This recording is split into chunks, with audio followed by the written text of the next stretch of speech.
மகாநதிகள் எல்லாம் யமுனா நதி, எங்கெங்கெல்லாம் நதிகள் கங்கையோட சேராலோ அந்தந்த இடத்துக்கெல்லாம் பிரயாகம்னு பேர்.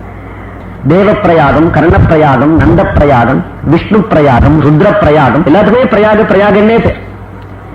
கடைசியில பிரயாகை அப்படிங்கிறது தீர்த்தராஜம் அப்படிங்கிற அலகாபாத் எல்லாத்துக்கும் பேரை மாற்றி வச்சு தொலைச்சுட்டான். தீர்த்தராஜம் பிரயாகம்.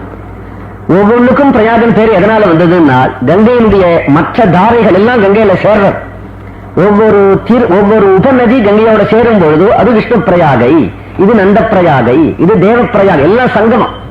மகாப்பிரயாகையாக அமைகிறது யமுனை கங்கையில சேர்ற இடம். யமுனை மகாநதி தனியா உற்பத்தியாகி வருது, கங்கை தனியா உற்பத்தியாகி வருது. இந்த யமுனை கங்கையில சேர்ற ஒரு இடம் தான் நாம் அழகா பார்த்துன்னு அனுபவிக்கிற பிரயாக. யாவை இலசஸ்ரீ துளசி விமிஸ்ர கிருஷ்ணாங்கிரேண்வத்யதிஜாம்புநேத்ரி புனாதிலோகானுபயத்ர சேஷான் கஸ்தாம் ந சேவேத மதிஷ்யமானஹ என்று சொன்னார். யமுனைக்கு பெருமை, கங்கைக்கு பெருமை அந்த யமுனை சேர்ந்ததுங்கிறார் பாகவதத்துல. யாவை லசஸ்ரீ துளசி விமிஸ்ர கிருஷ்ணாங்கிரேண்வத்யதிஜாம்புநேத்ரிங்கிறதுல வியாக்கியானம் பண்ணிருக்கா. கிருஷ்ணான்னா யமுனா நதி. யமுனா நதியில பகவான் பலவிதமான ஜலக்கிரீடைகள் செய்து அவனுடைய துளசி மாலை சுகந்தத்தோடு கூடிய அந்த யமுனை கங்கையில விழறார். யமுனை பகவானுக்கு ராணிய போல, கங்கை பகவானுக்கு புத்திரிய போல, ரெண்டும் ஒண்ணு சேரும். இப்படி சேரும் பொழுது நீங்க சேர்ற இடத்துல நீங்க பார்த்தேடானா பகவானுடைய பத்னிய போல யமுனை அப்படின்னு சொல்லிட்டா அந்த யமுனை தாயார் ஸ்தானமாயிடுறா கங்கைக்கு. தாயார் எப்பொழுதும் அழுத்தமா அமைதியா, பெண் எப்போது குடுகுடுன்னு ஓடி வருவோம்.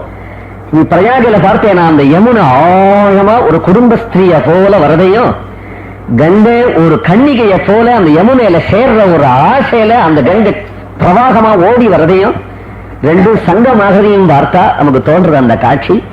பகவானுடைய பாதத்திலேருந்து வந்ததுனால மந்தாகினி ஜனகன் அப்படின்னு பகவானுக்கு ஒரு பெயர் உண்டு. மந்தாகினி ஜனகான்னு பாகவதாலாம் பாடுவா. மந்தாகினி கங்கை, கங்கையினுடைய அப்பா என்று பகவானுக்கு பெயர். பகவானுடைய புத்திரி கங்கை, பகவானுடைய பத்னி யமுனை. அப்போ மாதா கன்னிகை ரெண்டு பேரும் சேர்றது போல சேர்றா. அந்த சேர்ந்துட்டா அவளுக்குள்ள ஒரு ஆகலாரம். தீர்த்தராஜம்னு அந்த பெயர் பாக்கி எந்த இடத்துலயும் அல்ல, பிரயாகிக்கு மட்டும்தான் தீர்த்தராஜம். எல்லா தீர்த்தங்களுக்கும் ராஜா அப்படிங்கிற பெயர் வந்தது பிரயாகில மட்டும்தான். சிதாசிதே யத்ர தரங்க சாமர நத்யௌ விபாதோ முனிபானு கன்னிகே லீலாதபத்திரம் வடயேவ சாட்சாத் சதீர்த்தராஜோ ஜெயதி பிரயாகஹ என்று சொல்றது.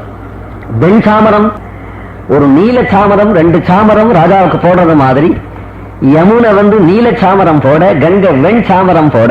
கங்கா பிரவாகம் சிதமா இருக்கு, அசிதமா இருக்கு யமுனா பிரவாகம்.